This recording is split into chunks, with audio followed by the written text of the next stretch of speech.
So I'm a data scientist and I work at Mediacom.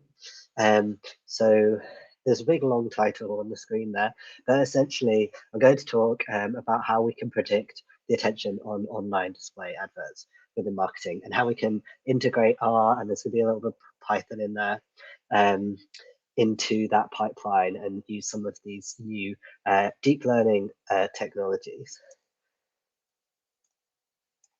So with Mediacom, we have a number of offices around the UK. We do marketing for lots of big brands. Mediacom sits within Group M, which is within WPP. You've probably seen an ad that WPP have hosted sometime today. Like maybe you checked your phone earlier on Facebook. You've probably seen one of those ads. They handle a lot of marketing worldwide. We have some examples of Mediacom adverts around the edge and some campaigns. You can see the PlayStation launch there with the different shapes of the underground signs. That was a big one.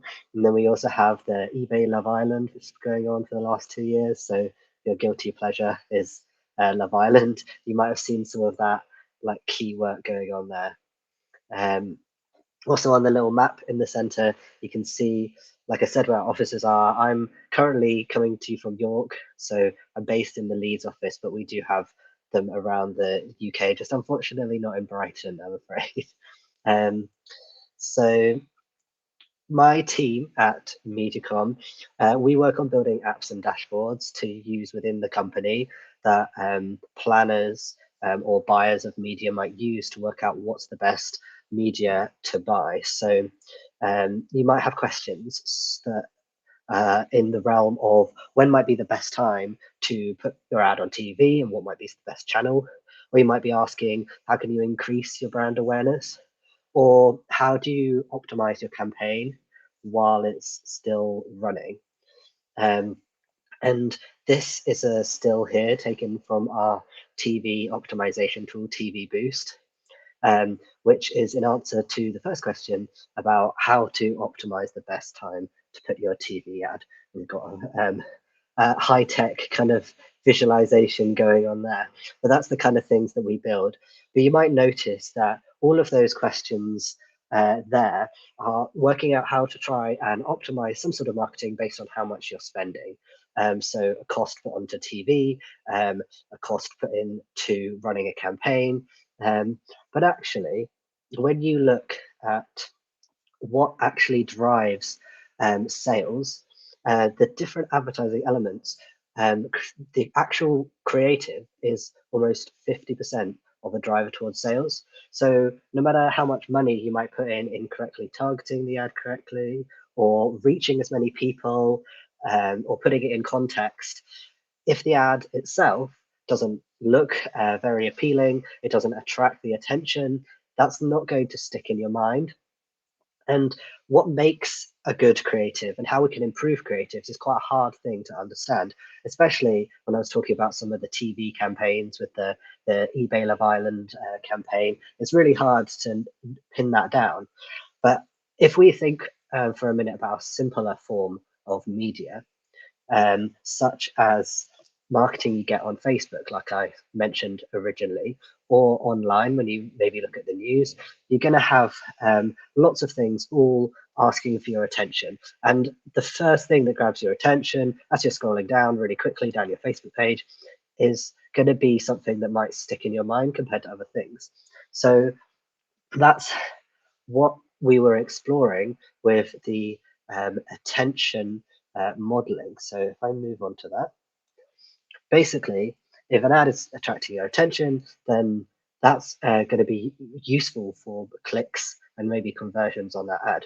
So ordinarily, you might have 100 people sit down in a room and look at some ads, and we might get some eye tracking data using a webcam on where these people look at the different ads. And that might look something like these images here with the heat maps. On this particular example ad from Cancer Research UK, people might look at this man's face and then move down to the text. But you can't do this on a really wide scale, and it's also quite costly. So these results actually come from three deep learning models that use these real eye tracking data from users, and they are trained using this data to predict these heat maps. So it's called saliency modeling. I can also refer to it as attention modeling. And these three models are based in Python and open source, widely available. I think Deep Gaze you can actually Google. You can put your profile picture through it later if you want to find that interesting. And we actually chose to go with MSINet, but I'm aware I've been just started off there in strong with some Python. But the main bulk of this talk is actually about how we utilize R and made an R pipeline to make use of some of this tech. So it's all very useful knowing where people are looking on your ad, but how do you use this to improve marketing? So if we start off with where we're starting with the pipeline. So say you have this raw image here. Now this is an example of a Sky ad. And what you're going to get from the saliency model is this black and white heat map. So this doesn't look as pretty as the one that I showed a minute ago. But how do you produce a nicer looking heat map out of that? So here is this heat map like I showed a minute ago. Now this is done using R. R is like my primary language that I like to use. And sorry. R is the primary language that I like to use, and done using the raster package and ggplot. I was basically saying if we treat the saliency model output like a matrix, then we can read it into the raster and we can plot it from in ggplot and ImageMagick. Right, and then and that's all very well and good, but as a human, you can see where the image attracts attention by this heat map, and you can see that there's attention on the faces and the text. But how do you do this on wide scale and get some sort of numbers out of this? So the answer is we used Google Vision AI to identify people, logos, prices, various different objects in the image. So this feeding the image through this gives you the bounding box where these objects are. And with that bounding box, you then generate scores to find this share of attention. So you now have some sort of numeric value to the different attention on different features in the ad, which could be really useful. And you can analyze this just on its own. So you can say, out of all of, say, Sky's ads, and all of this is representative, it's just an example, but of all of any particular of Sky's ads, there's more attention on people, and this correlates with click-through rate, say. But we were actually looking at this as part of a bigger project, and this was creative analytics. So in creative analytics, here you got a minute to read that while I was coughing. I apologize again. But you have the raw ad, and we're adding in these visual attention weighted features, so the scores, which is represented here by the heat map. And then you're also adding in these feature detection from Google Vision AI. So we're trying to build the biggest. Okay. Sorry. So you're trying to build the biggest picture you possibly can to get all the features in order to model them and make predictions. So we actually added in color, which I used a package called color distance, which was used in a biology context, which is quite interesting, because I did a biology degree, and I thought it was quite interesting that you could apply a package used for a biology context to marketing, but you can get color information as well as all these features. And then we modeled it. We used an XGBoost model, and then made predictions and interpreted the model predictions in order to understand how the model was making its decisions in order to predict the click-through rate. And here's an example of how that might work. So again, this is just representative sort of dummy numbers here. But we've got an ad from Sky. So this is a real ad on the left here.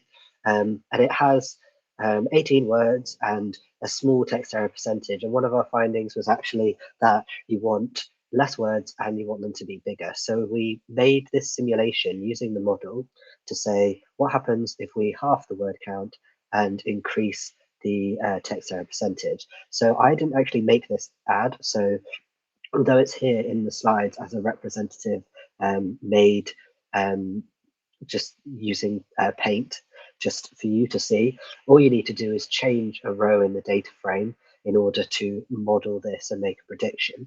So if you're increasing the word count in the text area, and then you make another prediction using the model, and in this example, this makes the ad 30% more effective. And increases the click-through rate by 30%. But you could do this over a bigger sample, and then you'd have average like we have here. And this was just one way that we tried to extract meaning out of what is a black box XGBoost model. And this was interesting to do for Sky, but it was a very big project. So how could we use the first element that I mentioned, the attention models, in a different context, and use it for other things?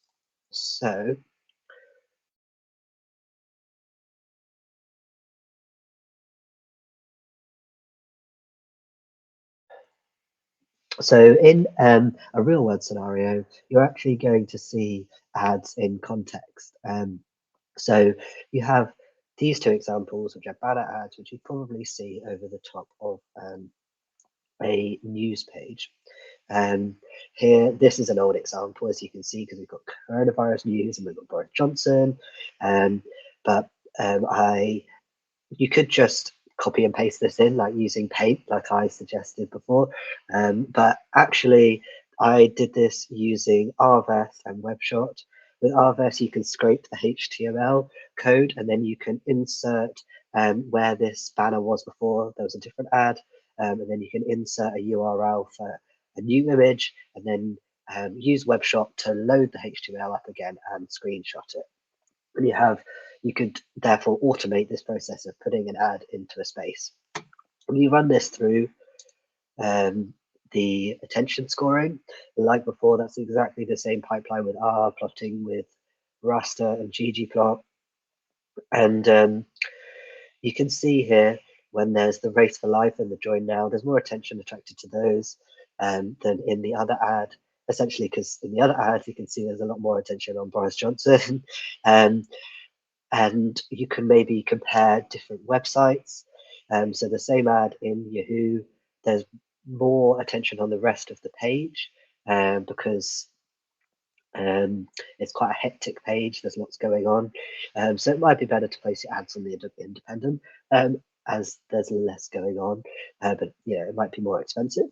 But the same problem occurs as when we were looking at the ads initially, and we were thinking, well, how do we identify anything in these heat maps? It's nice that we've got a heat map. So what I did, I just a little bit of code that I found in Python. If you, again, treat these images as if they're matrices or data frames, you can identify where the ad is within the screenshot just by finding the difference in between the two data frames, basically the raw ad and then the screenshot.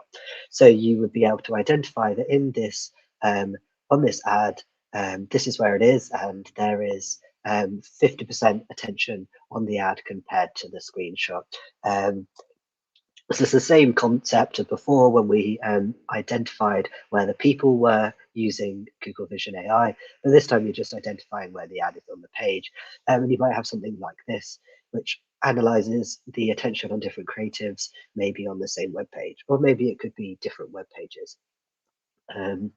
So this could be an interesting analysis to do. With the use of R, you can automate it, which is pretty cool, and a bit of Python, obviously, to try and work out what's the best context for your ad. And then the next and last use case I'm going to talk about is on web pages. So here's two stills from Cancer Research UK. One's mobile and one's desktop. So let's add the attention over the top of that. And I was quite interested in the donate section. So you can see the donate button here. And when you're on a charity's website, the donate button is quite crucial. And I noticed in the desktop version, there's not too much attention on this donate area. And as your eye goes down the page, you're probably going to be attracted further down the page and maybe miss it. So I had a little bit of a play around. You can see on this mock-up, I literally, this time I did use Paint just to edit it, just to sort of crop and move it. And I just switched over these two sections. So you can see now that the donate is on the other side. And it was just a bit of a mock-up to say, what happens if I move it? And does that change the attention? And the answer is yes, it does to some extent. So you've got a journey down the page now from the Cancer Research UK logo down through the donate and then like down the page. So you're maybe less likely to miss it. But maybe in future, if you put the donate icon inside this dark semicircle, that might be the best place for it. But this was just an illustrative example. You could do this with other web pages. You could do it as a bit of a test. It doesn't always have to be related to a big analysis or in another big XGBoost model like the first Sky example of creative analytics was. So just to finish up, my voice has got a little bit better now. I apologize for the coughing. I'm sorry if that came through quite loud on the audio there in Brighton. But just to summarize, these visual saliency models are open source and really useful for getting insights in terms of the heat map, but you do need to put them into some sort of pipeline, whether it be R or Python, in order to understand what they're showing you.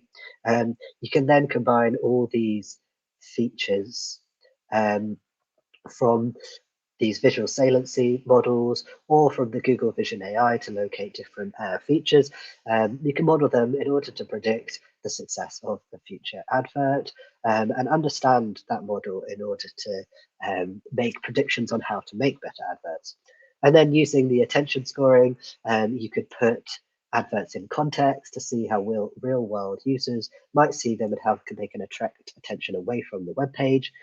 And then lastly, you could also use this in the context of web page design. Thank you for listening.